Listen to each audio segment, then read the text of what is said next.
Come on, Maid, pick it up. Show us all your talent. Or are those rough scrubbing hands only good for toilets and dirty floors? He shoved a $5 million Stradivarius into the maid's trembling hands, laughing as the ballroom waited for her to embarrass herself.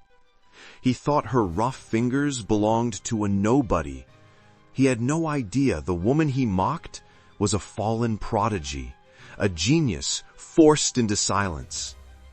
And the very first note she played would shatter his pride, silence 300 elites, and change the course of her life forever. Welcome to Black Lives Story. If you enjoy powerful stories of injustice, redemption, and shocking twists, please take a second to like this video, subscribe, and turn on notifications. Your support truly keeps these stories alive. Now, sit back, because this one hits deep. The music room at the Thorne estate was a mausoleum of silence. It was a space designed for sound, vaulted ceilings, acoustically perfect mahogany paneling, and velvet drapes meant to catch the wayward notes of a symphony. But it only ever echoed with the sound of Nia Vance's knees hitting the hardwood floor. Scrub, swipe, turn. Nia moved the rag in perfect concentric circles. To anyone watching, she was just a maid trying to get a stubborn scuff mark out of the parquet. But inside her head, the movement was a bow stroke. Down bow for the heavy scrub, up bow for the lift. She was cleaning in 3/4 time, a ghostly waltz playing in the theater of her mind. She was 24, but her hands looked older, encased in thick, yellow rubber gloves that smelled of industrial lemon and bleach. Beneath the latex, her fingertips were calloused, hard pads of skin on her left hand that had never quite softened, even after 5 years of silence. They were the only evidence left that she had once been someone else. Nia, stop daydreaming. The sharp voice of Mrs. Galloway, the head housekeeper, cut through the room like a dissonant chord. Nia flinched, the imaginary waltz shattering. She looked up from the floor, keeping her eyes lowered to the hem of Mrs. Galloway's skirt. Sorry, ma'am. Just getting the spot. The spot is gone, girl. You're rubbing a hole in the varnish, Mrs. Galloway snapped, checking her clipboard. Mr. Thorne is returning from the city within the hour. The masquerade starts at 7. I need you in the scullery polishing silver, not lurking in here staring at things you can't afford to breathe on. Nia scrambled to her feet, clutching her cleaning bucket. Yes, ma'am. She turned to leave, but her eyes betrayed her. For a split second, her gaze drifted to the empty glass display case standing in the center of the room. It was waiting for something. Mr. Thorne's newest trophy. Nia felt a phantom ache in her collarbone, the spot where her own violin used to rest. She remembered the weight of it. She remembered the day she handed it over the counter at the pawnshop in Queens. The pawnbroker had offered her $400 for an instrument that had been her father's soul. She had taken it because funerals cost $5,000, and her father didn't deserve a pauper's grave. Don't look back, Nia. Her father used to say when she messed up a scale. The music is forward. But for 5 years, Nia had only looked down. She walked out of the music room, invisible, a ghost haunting a house full of instruments no one played. 30 miles away, in the sterile, air-conditioned air of Sotheby's auction house in Manhattan, Julian Thorne raised a numbered paddle with the casual indifference of a man ordering a sandwich. $4.8 million, the auctioneer announced, his voice trembling slightly. To the gentleman in the back. The room was electric. Whispers rippled through the crowd of collectors, investors, and museum curators. They were bidding on the Empress, a 1715 Stradivarius violin, renowned for its dark, cello-like lower register. It was a piece of history, a voice from God carved in wood. To Julian Thorne, it was a way to ruin Alexander Sterling's afternoon. Julian lounged in his chair, checking his watch. He was 32, possessing the kind of sharp, predatory handsomeness that looked best on magazine covers and worst in person. He wore a tuxedo at 2 p.m. because he could. $5 million, a voice called out from the front row. Alexander Sterling, Julian's business rival and, unfortunately for him, a man who actually played the violin. Julian didn't hesitate. He didn't even look up from his phone. He just lifted his paddle again. 5.5, the auctioneer gasped. Alexander turned around, his face flushed with anger. He glared at Julian. Julian offered him a lazy, shark-like smile and mouthed the words, "Go home." Alexander slumped. He didn't have the liquidity. Not today. Sold. For $5.5 million to Mr. Julian Thorne. The gavel banged. The room erupted in polite applause. Julian stood up, buttoning his jacket. He didn't care about the applause. He only cared about the look of defeat on Alexander's face. It was worth every penny. Mr. Thorne, the auction house curator, approached him moments later, wearing white cotton gloves, holding the violin case like it contained a holy relic. "We can arrange armored transport to your estate immediately. The humidity controls are set too." "I'll take it," Julian said, reaching out. "Sir? I said I'll take it. It fits in the Aston Martin." Before the curator could object, Julian grabbed the Stradivarius.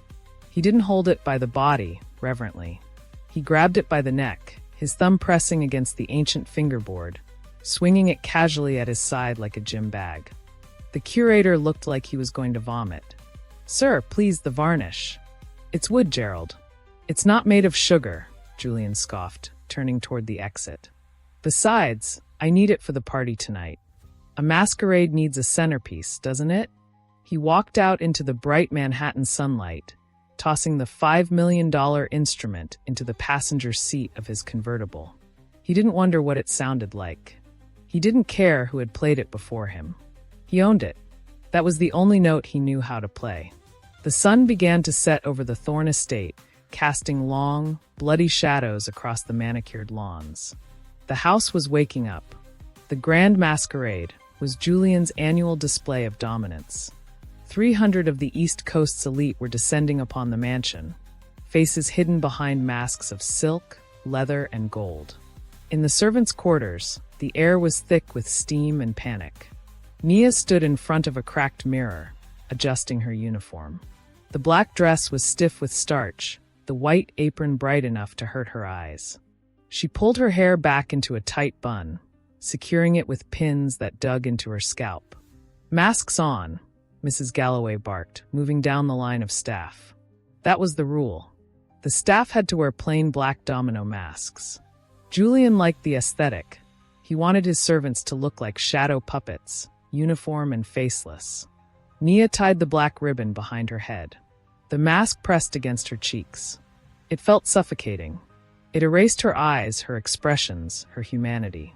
It completed the transformation. Nia Vance, the girl who had once played Tchaikovsky at the Apollo Theater, was gone. In her place was simply the maid. "Trays up," Mrs. Galloway commanded. "Champagne in the West Wing. Canapes in the ballroom. And stay out of the way. If a guest bumps into you, it is your fault. Do you understand?" "Yes, ma'am," the chorus of shadows replied. Nia picked up a heavy silver tray of crystal flutes. The weight of it pulled at her wrists, straining the tendons in her forearms, the same tendons she used to exercise for hours a day with scales and arpeggios. She walked out of the kitchen and toward the double doors of the ballroom. On the other side, the music was already playing. A string quartet, hired help, was sawing away at a Mozart divertimento. They were rushing the tempo, playing without soul, just background noise for the clinking of jewelry and the murmur of gossip. Nia pushed through the doors. The ballroom was a kaleidoscope of color and light. Chandeliers dripped crystals like frozen rain. But Nia didn't look at the lights. Her eyes went instantly to the stage at the far end of the room. Julian Thorne was there. He was standing in the center of the spotlight, holding a glass of scotch in one hand and the Stradivarius in the other. He was waving the violin around as he laughed at something a senator was saying, the bow dangling dangerously from his pinky finger. Nia stopped dead. Her breath hitched in her throat. She could feel the instrument's pain from across the room. It was a masterpiece being held by a butcher. "Champagne?" a guest demanded, snapping his fingers in Nia's face. Nia didn't hear him. She was staring at the violin. She was staring at the collision of her past and her present. And for the first time in 5 years, the The silence in her head began to crack. The ballroom was a fevered dream of gold leaf and gossip. 2 hours into the masquerade, the air had thickened with the scent of expensive perfume, stale champagne, and the sweat of 300 people pretending to like each other. Nia moved through the crowd like a shadow in a room full of peacocks. Her tray was empty, but her feet were heavy. She had spent the last hour dodging elbows and invisible glares, her black mask itching against her skin, her identity reduced to a pair of hands offering canapés. She should have returned to the kitchen. Mrs. Galloway had ordered her to reload the tray immediately, but she couldn't. The Stradivarius sat in its glass display case on a velvet podium near the stage, bathed in a solitary, worshipful spotlight. Julian had grown bored of carrying it around and had ordered it displayed, like the crown jewels. It called to her. Nia found herself drifting toward it, fighting the current of the crowd. The music from the string quartet was tinny and hollow. They were rushing the tempo of a Bach concerto, massacring the phrasing. It hurt her ears. She wanted to be close to the one thing in the room that was pure. She stopped 3 feet from the case. Up close, the violin was breathtaking. The varnish was a deep, fiery orange-brown, glowing under the light like embers. She could see the grain of the spruce, the gentle arch of the F-holes. There were patterns on the neck where a master's hand had rested 3 centuries ago. It wasn't furniture. It was a living thing in a cage. Nia forgot the tray. She forgot the mask. For a singular, suspended moment, she wasn't a maid. She was a musician studying her lost love. Her fingers twitched at her sides, playing a phantom chord. Her expression, usually guarded and blank, softened into a look of raw, devastating hunger. Well, what do we have here? The voice boomed over the PA system, loud and distorted by feedback. Nia jumped, her heart hammering against her ribs. The string quartet stopped abruptly, their bows wavering in midair. The chatter in the room died down, rippling into silence like a wave receding from the shore. Julian Thorne stood on the stage, a wireless microphone in one hand and a half-empty bottle of Cristal in the other. He was swaying slightly, his eyes bright with malicious amusement. He wasn't looking at the crowd. He was looking directly at Nia. "Ladies and gentlemen," Julian announced, his voice slurring slightly. "It seems we have an admirer." He hopped off the stage, landing with a heavy thud and prowled toward Nia. The crowd parted for him, a sea of masked faces turning to watch the predator find his prey. Nia took a step back, clutching her empty silver tray to her chest like a shield. I'm sorry, sir. I was just... Sure." Julian pressed a finger to his lips, grinning. He reached out and grabbed Nia's wrist. His grip was hot and damp. "Don't be shy. I saw you. You were looking at my new toy like it was a lover." He dragged her forward. Nia stumbled, her tray clattering to the floor with a deafening crash. The sound echoed in the silent ballroom. No one moved to help her. They just watched, their eyes glittering behind their masks, hungry for the show. Julian pulled her right up to the display case. He unlocked it with a small silver key from his pocket, throwing the glass lid open. "You want it?" Julian sneered, his voice dropping to a theatrical whisper meant for the back row. "You think because you dust the floors, you know what quality looks like. You think you could sell this and buy a new life." "No, sir," Nia whispered, shaking her head, terror constricting her throat. "I wasn't touching it. I swear."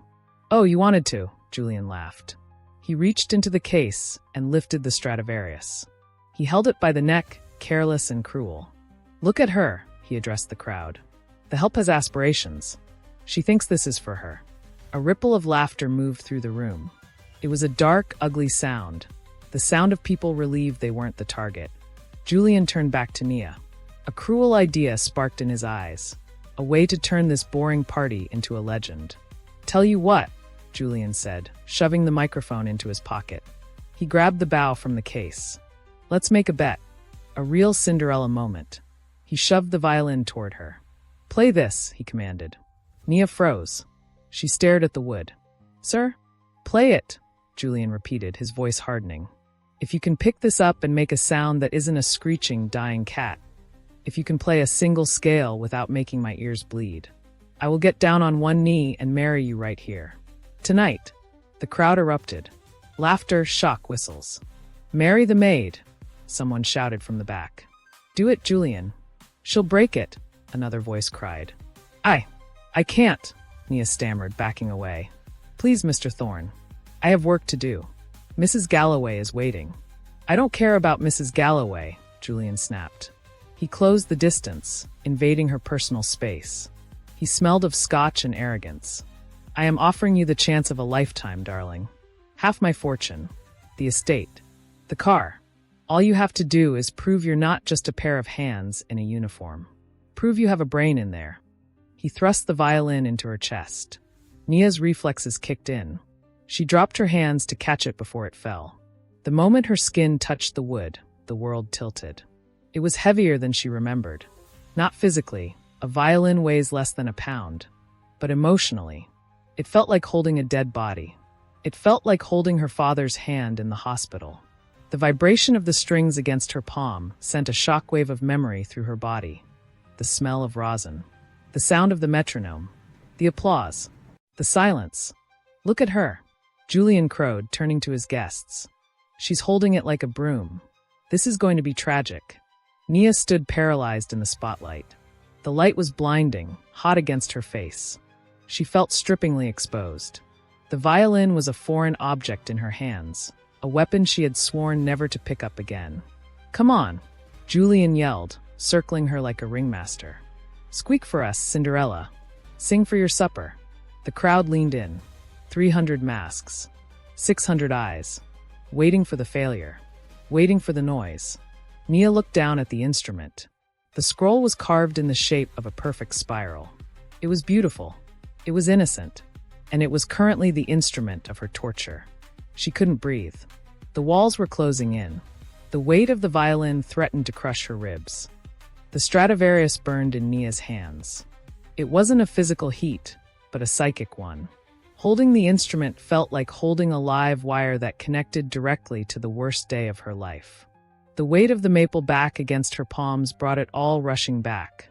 The smell of antiseptic in the hospice room, the sound of the heart monitor flatlining, the hollow thud of the pawnshop counter when she traded her soul for a casket. She couldn't do this.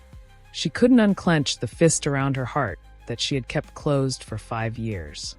Please, Nia whispered, her voice barely audible over the hum of the air conditioning. She thrust the violin toward Julian, her arms shaking. Take it back. Sir, please. I have work to do. She didn't look at the instrument. She looked at Julian's tuxedo lapel, unable to meet his eyes. Take it, she begged, desperation cracking her voice. I don't know how to hold it. I might drop it. It was a lie. Her muscles knew exactly how to hold it. Her fingers were already instinctively finding the third position on the neck, her thumb resting in the curve of the heel. Her body was betraying her, remembering the artist she used to be, and she was fighting to suppress it. Julian didn't take it. He took a step back, holding his hands up in mock surrender. No returns, darling. Julian laughed, though the sound had a jagged edge to it now. He was enjoying the terror in her eyes. It made him feel large. You accepted the challenge. You touched the merchandise. Now you have to pay the toll. I didn't accept, Nia said, tears pricking her eyes behind the black mask. I just want to go back to the kitchen. Please. She tried to step around him, to place the violin back in its velvet-lined case herself. Julian moved faster. He stepped into her path, blocking her exit. He wasn't smiling anymore. The game wasn't going the way he wanted. She wasn't screeching. She was refusing to play. And Julian Thorne did not like being told no by the help. He leaned in close, invading her personal space until all she could smell was his expensive cologne and the sour reek of champagne. You don't get to walk away, Julian hissed, his voice low and dangerous. You don't get to embarrass me in front of my friends by acting like a frightened rabbit. I told them you were entertainment. So entertain. I can't, Nia whispered. I promised. Promised who? Your mop? Julian sneered. He looked over Nia's shoulder, toward the service doors where the staff were peeking out, terrified. Your mother works in the laundry, doesn't she? Julian asked casually. Patricia? Or is it Patrick? I never bother with the names. Nia froze. The blood drained from her face. Her name is Ruth. Ruth, Julian tested the name, rolling it around his mouth like a marble. Right, Ruth. The one with the bad cough. She lives in the servant's cottage on the north grounds, correct? Rent-free. A perk of the job. Nia gripped the neck of the violin so hard her knuckles turned gray. Leave her out of this. I can't, Julian shrugged. You see, if you walk away now, if you disrespect me by refusing my generous offer, I might have to reassess our staffing needs. I might decide that the Vance family isn't a good fit for the Thorne estate. He let the threat hang there, heavy and suffocating. It's a cold night, Nia, Julian whispered, his eyes dead and flat. I'd hate for Ruth to be packing her bags at midnight, especially with that cough. The world narrowed down to a pinprick. This wasn't a game anymore. It wasn't just a drunk billionaire having a laugh. It was a hostage situation. Nia looked out at the crowd. The laughter had died down. The guests were shifting in their shoes. A woman in a silver mask looked away, pretending to adjust her earring. A man in a velvet jacket coughed into his fist. They heard him. They heard the threat. They knew this was cruel, ugly, and wrong. Say something, Nia screamed inside her head. One of you. Just one of you. Tell him to stop. But no one moved. No one spoke. The silence of the room was louder than any shout. They were the elite, the cultured, the patrons of the arts, and they were cowards. They would watch a billionaire destroy a maid's life, rather than risk an awkward moment at a party. Nia realized then that she was completely alone. There was no savior coming. There was no HR department. There was only the wood in her hands and the monster in front of her. Well, Julian prompted, checking his watch theatrically. Tick-tock, Cinderella. The carriage is turning back into a pumpkin, and your mother is turning into a homeless woman. Nia looked at the violin. It was a trap. If she played badly, if she just scraped the bow across the strings to satisfy him, he would mock her. He would record it, post it, and laugh about the screeching maid for years. She would keep her job, but she would lose her dignity. But if she refused, she lost everything. And then a third thought bloomed in the darkness of her mind. A dangerous, terrifying thought. What if I don't play badly? The thought made her heart stop. To play, to really play, would be to reveal herself. It would mean breaking the vow she made at her father's grave. It would mean exposing the raw, bleeding part of her soul to these people who viewed her as furniture. But as she looked at Julian's smug, expectant face, she felt something hotter than fear. Rage. It started in her stomach and burned up her throat. Rage at him. Rage at the silent crowd. Rage at the world that had decided she was worthless because she wore a uniform. Julian wanted a show? He wanted to prove that people like her couldn't touch things like this. Nia took a breath.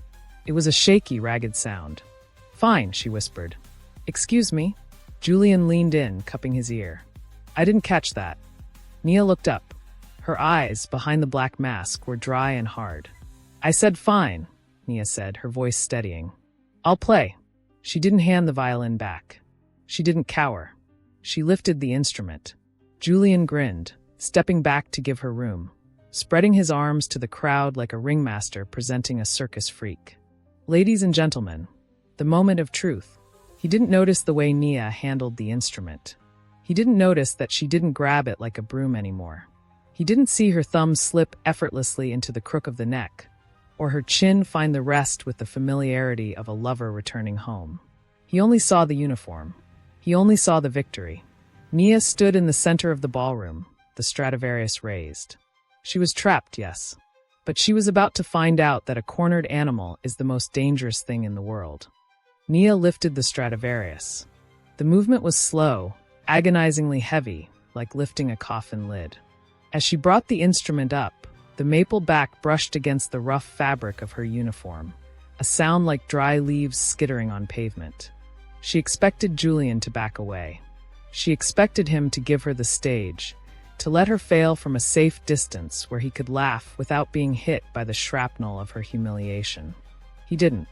Julian stayed right there. He stepped into the circle of her existence, so close that the heat of his body radiated against her arm. He was suffocating her, sucking the air out of the space she needed to breathe. Look at you, Julian whispered, leaning down so his mouth was inches from her ear. The microphone was at his side, so only she could hear the poison. "You look ridiculous." A maid holding a masterpiece. Nia didn't answer. Her heart was a trapped bird battering against her ribs. She tried to focus on the violin. Her chin found the rest. It was ebony, cool, and smooth. Her jaw slotting into the curve was a physical sensation so familiar, so right, that it made her nauseous. It was like waking up in a childhood bed she thought had burned down. Her left hand slid up the neck. Her thumb found the sweet spot. But as her fingers curled around the fingerboard, she saw them. They weren't the hands of a violinist anymore. They were the hands of a cleaner. Her knuckles were swollen from scrubbing floors. Her skin was dry and cracked from bleach. Her fingernails were cut to the quick, ragged, and ugly. Julian saw them too. "God," he chuckled, a low, wet sound. "Look at those hands. They're like sandpaper. Be careful you don't scratch the finish. That varnish is worth more than your life." He reached out and traced a callus on her pinky finger with his own manicured nail. It was a violation. "Rough," Julian murmured. "Ugly. Built for scrubbing, aren't they? Not for art." Nia shut her eyes tight behind the mask. "Don't listen," she told herself. "He is just noise. Pitchless noise." Her right hand gripped the bow. It was a true bow. She recognized the balance immediately. Worth easily $50,000 on its own. She tested the tension of the horsehair against her thumb. It was too tight. Without thinking, a reflex buried deep in her basal ganglia. She reached down and turned the screw at the frog a quarter turned to the left. Then, she brought her left hand up and plucked the A string. Pinning. It was sharp. Painfully sharp. Her hand flew to the peg box. She twisted the A peg, listening for the pitch to drop, then brought it back up. Hum. Perfect 440 hertz. She did it for the D, the G, the E. The crowd watched, confused. To them, she was just fidgeting. But to the three musicians in the string quartet near the wall, their eyes widened. They exchanged a look. "She's tuning." Julian didn't notice. He was too busy enjoying his own cruelty. "Are you stalling?" he taunted, checking his watch again. "The guests are getting bored, Cinderella. We want to see the train wreck." Nia took a deep breath. And that was her mistake. As she inhaled, the smell hit her. It wasn't the smell of the ballroom. It was a scent that existed only in the microns of air hovering just above the F-holes of the violin. It was the smell of 300-year-old spruce, oxidized varnish, dried rosin, and dust. It was the smell of her father's workshop. Flash. The ballroom vanished. Suddenly, she was 12 years old, sitting on a stool in a cramped apartment in Harlem. Her father, David, was sanding a bridge, the air thick with sawdust. He was smiling at her, his teeth white against his dark skin. "Breath, Nia," his voice echoed in her mind. "The violin needs air just like you do. Don't choke it. Let it sing." The memory hit her with the force of a physical blow. Her knees buckled. A sob trapped itself in her throat, burning like acid. She opened her eyes, gasping. She was back in the ballroom. Julian was staring at her, a twisted grin on his face. "What's the matter?" he mocked. "Too heavy for you?" Nia's bow hand began to tremble. It started as a subtle vibration and grew into a violent shake. The tip of the bow quivered in the air like a seismograph needle during an earthquake. She couldn't control it. The adrenaline, the grief, the rage, it was all shaking out of her. If she tried to play now, the bow would bounce across the strings. It would sound like a stuttering machine gun. It would be the screech Julian promised them. "Look at her shake." Julian laughed, gesturing to the crowd. "She's terrified. She knows she's a fraud." The crowd titters nervously. "Go on," Julian whispered, stepping back finally, leaving her alone on the island of the stage. He folded his arms, satisfied. "Squeak for us, little mouse. Make us laugh." Nia stood there, the bow hovering an inch above the strings. The trembling was uncontrollable. She was about to humiliate herself. She was about to destroy the last shred of dignity she had left. She looked at the wood. "Help me," she prayed to the instrument. "Please." As the chin rest dug into Nia's jawbone, The sensation acted like a hypnotic trigger. The blinding lights of the ballroom dissolved into the heavy, wet gray of a queen's afternoon 5 years ago. The shatter day. Nia wasn't in a ballroom anymore. She was standing at the counter of We Buy Gold and Guns on Jamaica Avenue. Rain was hammering against the bulletproof glass, turning the world outside into a smear of neon and misery. She was 19. Her eyes were red-rimmed and swollen. In her hands, she held her Guarneri copy. Not a Stradivarius, but a beautiful instrument her father had saved for 10 years to buy her. "I can give you 400, the pawnbroker grunted, not even looking up from his TV. "It's worth 3,000, Nia whispered, clutching the case. "Please. My father. The funeral is tomorrow. The plot costs 2,000 alone." "400, the man repeated. "Take it or leave it." Nia looked at the violin. It was the voice of her childhood. It was the sound of Sunday mornings, of her father accompanying her on the beat-up upright piano, telling her, "You play like a bird, baby girl. You're gonna fly." But he wasn't flying anymore. He was cold in a morgue, and she was broke. Nia had made a choice that day. She chose dignity for the dead over hope for the living. She slid the violin across the counter. "Done," she said, her voice dead. "And I don't want the ticket. I'm not coming back for it." She walked out into the rain with $400 and a hole in her chest where her heart used to be. She promised herself then. The music died with him. "If I play, I'm betraying the silence he left behind." Snap! The memory broke. Nia was back in the ballroom, the Stradivarius pressing against her neck. Her eyes were squeezed shut, tears leaking out from under the mask. "I promised," she thought, panic rising. "I promised I wouldn't play." A few feet away, Julian Thorne watched her struggle. He saw the tears. He saw the shaking hands. And for a fleeting second, his smirk faltered. He recognized that look. It was the look of someone being asked to give more than they had. Suddenly, Julian wasn't 32. He was 7. He was sitting on a velvet piano bench in this very house. His hands were small and chubby. His father, the legendary industrialist Marcus Thorne, stood over him with a ruler. "Play the scale, Julian," his father barked. Julian tried. His thumb tucked under, but he missed the F-sharp. Smack! The ruler came down on his knuckles. It didn't break the skin, but it broke the spirit. "Useless," his father sneered, walking away. "You have expensive hands, Julian, but a cheap soul. You'll never be an artist. You'll just be the man who pays them." The memory soured Julian's stomach. He hated artists. He hated their passion. He hated the way they could create something out of nothing, while he could only buy things that already existed. He destroyed them because it was the only way to feel powerful. If he couldn't make music, he would make silence. He looked at the maid. She was shaking apart. "Good. What's wrong?" Julian taunted, pushing the memory down, burying it under layers of champagne and cruelty. "Did you forget how? Or did you never know?" He laughed, and the sound was jagged. "That's the tragedy of the lower class, isn't it? You have all these dreams, but you never have the discipline." The insult landed on Nia like a spark on dry tinder. Discipline? She opened her eyes. The tears stopped. Discipline was waking up at 4 a.m. to practice scales before school. Discipline was playing until her fingers bled, and then taping them up to play more. Discipline was scrubbing this man's floors for 12 hours a day to pay for her mother's insulin, and never once complaining. He didn't know discipline. He only knew privilege. The connection between them snapped into focus. It was a tragic, ugly symmetry.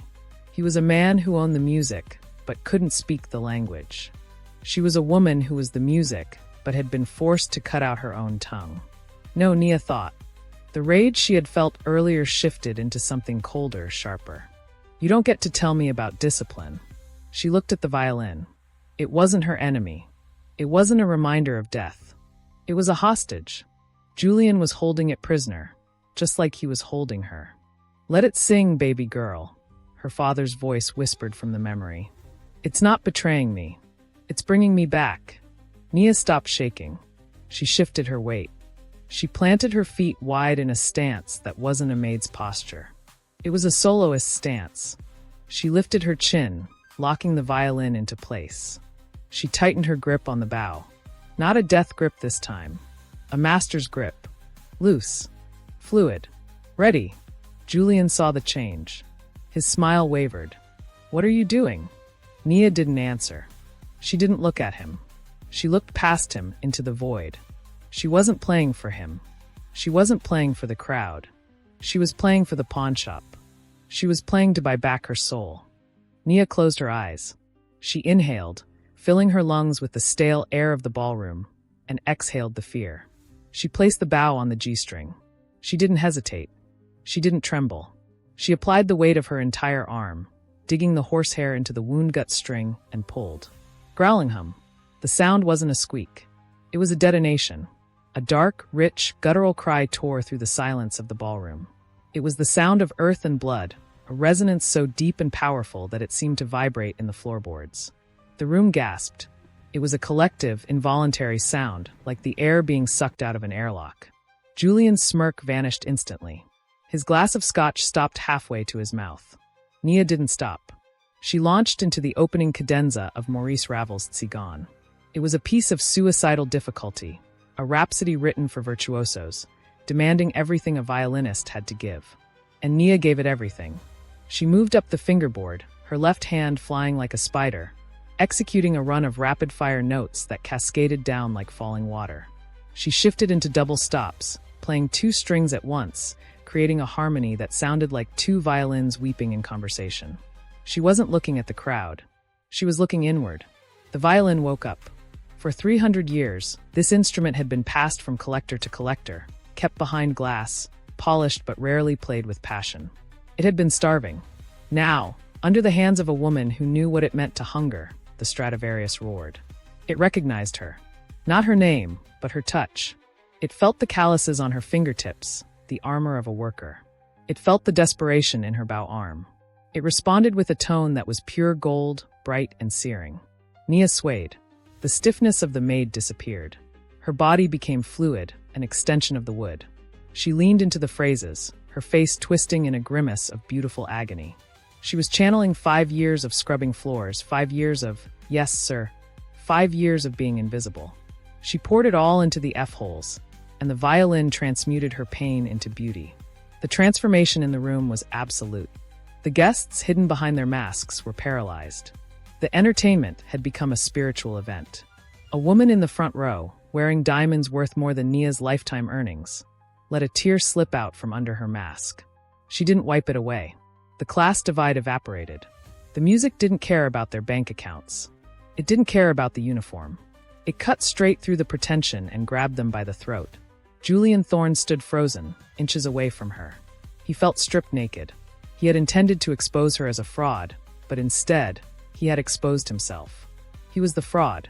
He was the man holding the deed to a miracle he couldn't understand. He watched her fingers, the rough, ugly fingers, dance across the ebony fingerboard with a grace that defied physics. He watched the rosin dust rise from the strings like smoke, haloing her head in the spotlight. He realized, with a sinking horror, that he had made a terrible mistake. He had handed a weapon to his enemy. Nia reached the climax of the cadenza. She drove the bow to the frog, holding a high harmonic that hung in the air, pure and piercing, a single note of defiance that seemed to last forever. She opened her eyes. She looked directly at Julian while she held the note. Her eyes were no longer the eyes of a servant. They were the eyes of a queen looking at a peasant who had dared to sit on her throne. The bond between Nia and the violin was unbreakable. They were one organism, breathing together, screaming together. For the first time in 5 years, Nia Vance was alive. Nia drove the bow into the final chord, a double-stop pizzicato that snapped like a whip crack. She froze. Her arm was extended, the bow hovering in the air, her chest heaving as if she had just run a sprint. Sweat trickled down her neck, soaking the collar of her maid's uniform. The last note decayed into the vaulted ceiling, fading into the velvet drapes, until there was nothing left but the ringing in 300 pairs of ears. Silence. It lasted for 3 seconds.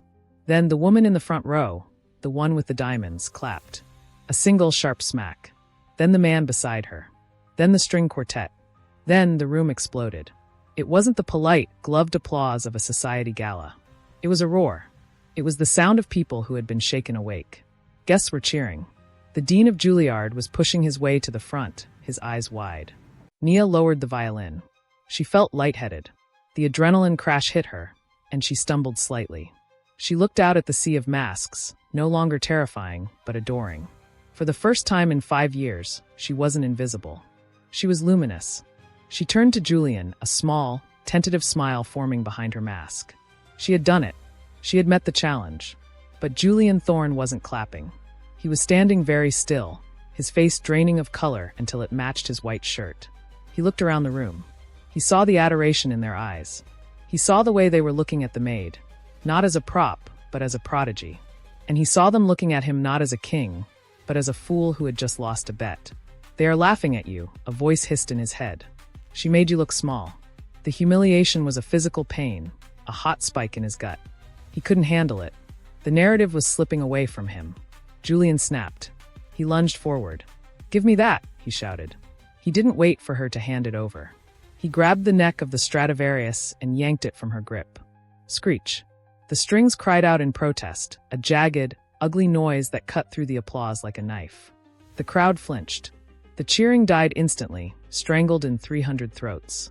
Julian clutched the violin to his chest, nearly dropping the bow. He looked wild, his hair disheveled, his eyes manic. "That's enough," Julian yelled, backing away from her as if she were contagious. "The show is over. Get back. All of you." The room went deadly silent. The magic that Nia had spun was torn apart, replaced by the ugly reality of a billionaire throwing a tantrum. "Julian," Alexander Sterling called out from the crowd, his voice hard. "She was magnificent. You made a bet." "A bet?" Julian laughed, but it sounded like a bark. "You think I was serious? You think I'm going to marry the help because she learned a magic trick?" He turned on Nia, waving the bow at her accusingly. "You think you're clever, don't you?" he spat. "Where did you steal it from, Who did you rob to pay for lessons?" Nia took a step back, the loss of the violin leaving her empty and cold. "I didn't steal anything. My father taught me." "Your father?" Julian sneered. He looked at her hands, the hands he had called ugly moments ago. He needed to devalue her. He needed to make her small again so he could feel big. "Let me guess," Julian mocked, playing to the crowd, desperate to get them back on his side. "Daddy was a street busker? Playing for quarters in the subway? Some failed, drunk musician who taught his daughter a few showy tunes so she could beg better?" The insult hit Nia harder than a slap. It stripped the nobility from her memory of David Vance. It reduced the hours of love and discipline in their cramped apartment to something dirty and cheap. "He was a teacher," Nia whispered, her voice shaking. "He was a master. He was a nobody," Julian shouted, his voice echoing off the vaulted ceiling. "And so are you. It's a parlor trick. That's all this is. A monkey trained to ride a bicycle." He gestured wildly with the Stradivarius, careless of the $5 million wood. "You memorized one song," Julian scoffed. "You practiced it in the basement so you could trick someone like me. Well, I'm not buying it. It's nothing. You are nothing." He looked at the crowd, daring them to disagree, daring them to choose the maid over the billionaire. "Go back to the kitchen," Julian commanded, pointing the bow at the service door. "Clean this floor. That is what you are good for. Not this."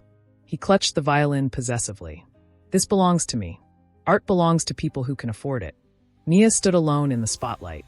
The applause was a distant memory. The guests looked down at their shoes, ashamed, awkward, unwilling to step in. The Dean of Juilliard stopped moving forward. The spell was broken. The tentative respect the room had offered her vanished. They remembered who signed the checks. They remembered who hosted the parties. Julian had shattered the moment. He had taken the most beautiful thing Nia had ever done and covered it in slime. Nia felt the old shame rushing back, hot and suffocating. She looked at her hands. They weren't a violinist's hands anymore.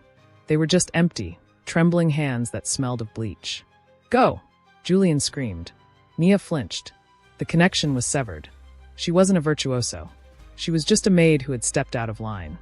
The ballroom held its breath. Julian stood with his chest heaving. The Stradivarius clutched in his sweating hand like a spoil of war. He breathed hard, waiting for the inevitable. He waited for the tears. He waited for the "I'm sorry, sir." He waited for the maid to shrink back into the wallpaper, terrified of losing her paycheck, restoring the natural order of his world. But Nia Vance didn't shrink. She stood in the center of the parquet floor, the spotlight still clinging to her like a second skin. The insults hung in the air, street busker, monkey, nothing, but they didn't penetrate. Something had happened in those 5 minutes of music. When Nia had channeled Ravel, she hadn't just played notes, she had remembered who she was. She remembered that she was David Vance's daughter. She remembered that she contained oceans of beauty that a man like Julian Thorne could never buy, only rent. She looked at Julian, really looked at him. She saw the $5,000 tuxedo. She saw the panic in his eyes. She saw a man so small he had to stand on his wallet to be seen. Then, she looked down at her own uniform. The stiff black cotton, the white apron, the shoes worn down at the heel. For 5 years, this uniform had been her shelter. It kept her mother fed. It kept the lights on. It kept her safe from the pain of hoping for more. If I walk away, a voice whispered, we lose everything. If I stay, a louder voice replied, I lose myself. Nia made her choice. Slowly, deliberately, she reached into the pocket of her apron. Julian flinched, expecting a weapon? A tissue? Nia pulled out her name tag. It was a cheap piece of black plastic with white block letters. Nia. No last name, just a label for a tool. She looked at it for a long moment, rubbing her thumb over the letters. Then, she looked at the open violin case sitting on the velvet podium. She took a step forward. What are you doing? Julian snapped, stepping back, clutching the violin tighter. Stay back. Nia ignored him. She walked past him to the case. The velvet lining was crushed where the Stradivarius had slept for 300 years. With a gentleness that broke the hearts of the people watching, Nia placed her name tag into the empty depression where the violin body should have been. Click. The plastic settled against the silk. It was a resignation letter written in the language of symbols. She turned to Julian. He was trembling now, realizing too late that he had lost control of the room. He held the violin awkwardly, his fingers smudging the varnish, his grip choking the neck. He looked ridiculous, a child holding a scepter he was too weak to lift. Nia looked him in the eye. She didn't shout. She didn't cry. Her voice was the quiet, calm register of the G-string she had just played. You can buy the wood, Mr. Thorne, Nia said. You can buy the varnish. You can even buy the silence of everyone in this room. She gestured to the instrument in his hands. But you will never hear it sing for you. Julian opened his mouth, but no sound came out. The violin deserves better than you, Nia whispered. She didn't wait for a response. She didn't curtsy. She stripped off her white apron, let it fall to the polished floor like a dropped flag, and turned her back on the billionaire. She walked toward the double doors. The sound of her cheap work shoes on the hardwood was the only sound in the room. A steady, rhythmic click, click, click that sounded, to those listening closely, like a metronome marking the time of a new life. Nia walked out of the double doors, and the heavy wood swung shut behind her, cutting off the light of the ballroom. Inside, the party was effectively over. Julian Thorne stood alone in the center of the parquet floor. He held the $5 million Stradivarius, but he looked like a man holding a dead bird. The guests, the senators, the models, the tycoons, were no longer looking at him with envy. They were looking at him with that most devastating of human emotions, pity. He had the money, he had the mansion, and he had the instrument. But everyone in that room knew he was the poorest man among them. Outside, the night air hit Nia like a blessing. It was cold and sharp, smelling of wet grass and approaching rain, scrubbing the scent of Julian's cologne from her memory. She walked down the long gravel driveway, her arms wrapped around herself against the chill. She didn't have a coat. She didn't have a ride. She just had her feet and the rhythm of her own breathing. Crunch, crunch, crunch. Miss Vance! Wait! The shout came from the front portico. Nia flinched, her shoulders hunching. She expected security. She expected Julian coming to demand she finish her shift. She turned around, ready to fight. It wasn't Julian. It was an older man in a tuxedo, breathing hard as he jogged down the driveway. It was the man who had stood in the front row, the Dean of Juilliard. He stopped a few feet from her, catching his breath. I didn't want you to leave, he wheezed. Nia stood straight. I don't want charity, sir. I have enough for the bus. I'm not here to offer you charity, the dean said, straightening his tie. He looked at her with a seriousness that made Nia's heart skip. I'm Dean Ambrose. I run the strings program at Juilliard. He reached into his pocket. He didn't pull out cash. He pulled out a business card. We have open auditions for the artist diploma next week, Ambrose said. It's a full scholarship program for exceptional talent. I want you there. Nia looked at the card. It wasn't a handout. It was a challenge. It was the same terrifying, wonderful challenge the violin had offered her. I haven't played in 5 years, Nia whispered. I don't even own an instrument. We have instruments, Ambrose smiled gently. What we don't have is that. He gestured vaguely toward the house, toward the memory of the music she had just made. Your father, David, was it? Nia nodded, a lump forming in her throat. He taught you well, Ambrose said. Don't let him be silent anymore. He pressed the card into her hand. It felt heavier than the silver tray she had carried all night. It felt like a future. Tuesday, 9 a.m., Ambrose said. Then he turned and walked back toward the lights of the party, leaving Nia alone in the dark. Nia stood there for a long moment. She looked back at the Thorne estate. The mansion loomed against the sky, a fortress of gold and stone. Inside, Julian was likely drinking himself into a stupor, surrounded by things he owned but didn't love. Nia looked down at her left hand. She rubbed her thumb over her ring finger. It was bare. There was no diamond. There was no billionaire husband. There was no Cinderella, ending where the prince saves the maid. And thank God for that. A smile broke across her face, a real one, wide and unrestrained. She didn't need a prince. She didn't need a savior. She had 10 fingers, a good ear, and the blood of a master in her veins. She turned away from the mansion. She began to walk toward the main road, her cheap shoes crunching on the gravel. As she walked, the silence of the night began to fill up. In her head, the tsigane started to play again. Not the mournful opening, but the fiery, frantic, joyful end. The music soared into the night sky, louder than money, louder than fear. Nia Vance walked into the darkness, and for the first time in her life, she was completely, terrifyingly free. If you love this story, don't forget to hit the like button and subscribe. Comment freedom below if you believe talent is worth more than money. I'll see you in the next story.